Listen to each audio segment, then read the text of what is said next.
Alright guys, welcome to my devlog. This is going to be the first of many document me making my dream game, Dragon Tomb, a procedurally generated dungeon crawler, Souls-like type game, all that good stuff. We'll get into that in a little bit.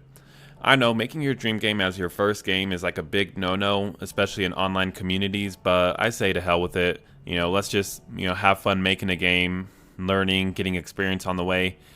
I kind of feel like people put too much stock in getting experience before making your dream game. Like, oh, you don't know how to finish a game. You don't know how to do this. You don't know how to do that. You got to finish a game first. I mean, I think that's just a, kind of a bad take to, stop people from actually staying with game design. If you're making something that you think is fun, then you're probably going to stick with it. Like if you're not going to stick with making your dream game, you probably weren't going to stick with game design in the first place. But that's besides the point. Let me just continue on, get on with the video. So this is my first game. I'm going to show you what the very first version of this game looked like right here. I should be up on the screen.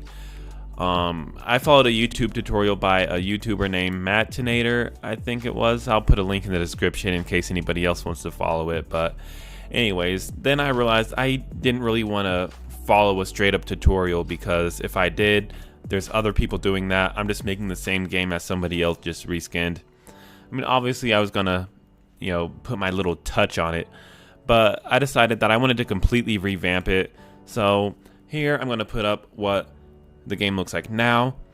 So what I've done to it was I ended up hiring a programmer, and when I say hiring a programmer, I'm not rich. I work at a fucking Jimmy John's. So it's not like I make a lot of money, and it was just somebody who was willing to work with me. And I just offered to pay them because I felt bad for like offering their or taking their services without compensating them. And it's not like I paid them a lot. I know I paid them under market value, but if my game ever takes off, I'll make sure they get what they deserve. Anyways, so let's see. Let me pull up my document. Dragon Tomb is a procedural dungeon crawler game that takes two of my favorite games, Dark Souls / Elden Ring, so Souls-like, and combines it with like the mobile game Pixel Dungeon. It takes mechanics from that game that I like. And when I say this is my dream game, it's a game that has many of the features that I personally want to see in a game put into a game. Not that it's the game that I've been dreaming of for years, or it will be my masterpiece or anything like that. But that doesn't mean I'm not going to put a lot of effort into it. I kind of feel like making your dream game as your first game, you got to realize that one, it's going to take a lot of effort, two, it's going to take you a lot of time, and three, if you don't make up for your shortcomings, like for me it was hiring that programmer, then it's probably just never going to go anywhere. But anyways, besides the point, what's in the game so far?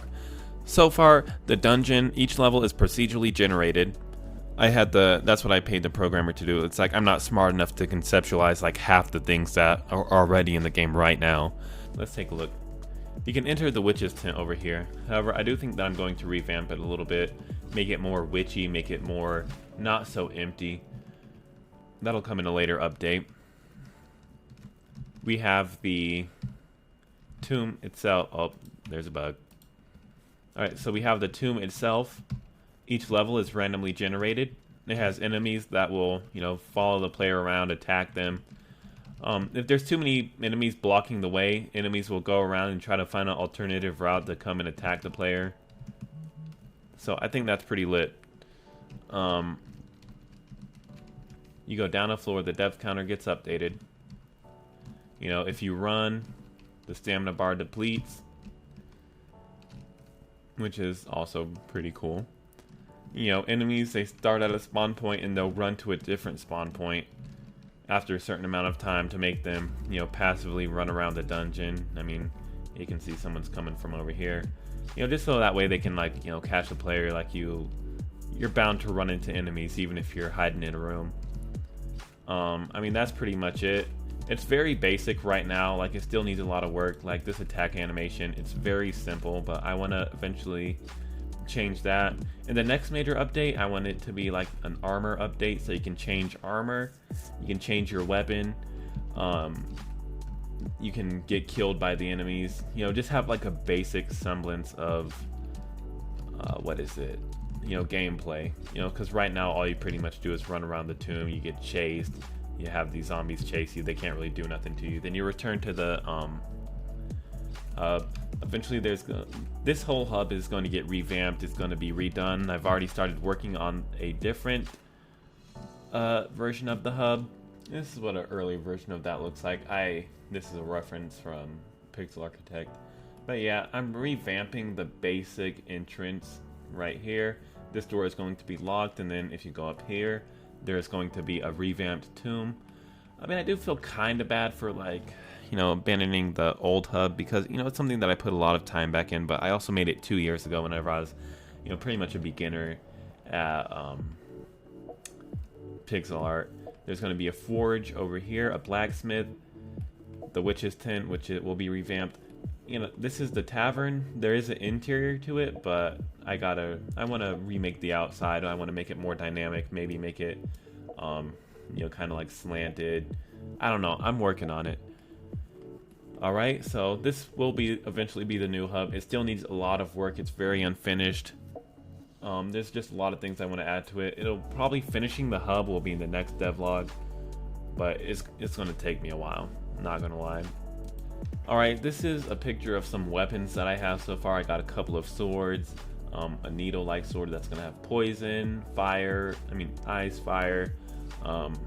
We got some different staffs. You know, I already went ahead and made some legendary ones because, you know, I just want to have like a wide variety of weapons in my game. These are not going to be all the weapons. I want to have at least 40 different unique weapons, each of them having different stats, each of them having special abilities.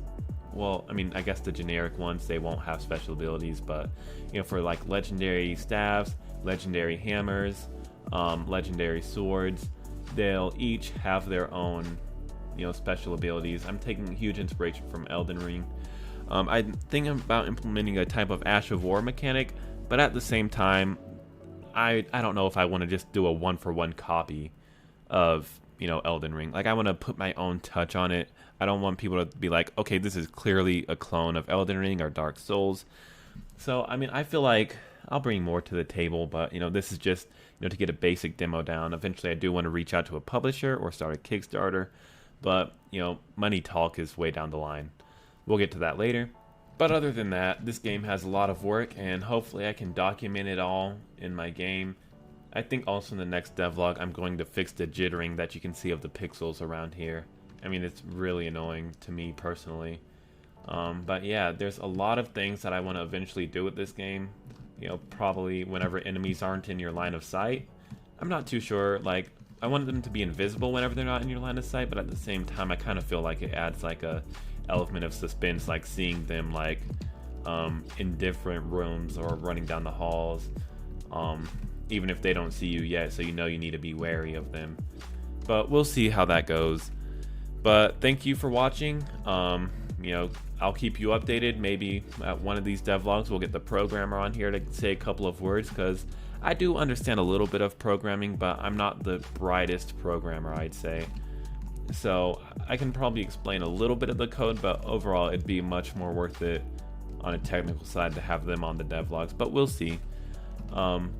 Anyways, if you want to keep up to date on the progress of this game, then like, subscribe, leave a comment for your suggestions. I'm open to suggestions, you know, my pride doesn't precede me. So anyways, I'll talk to you later and have a good one.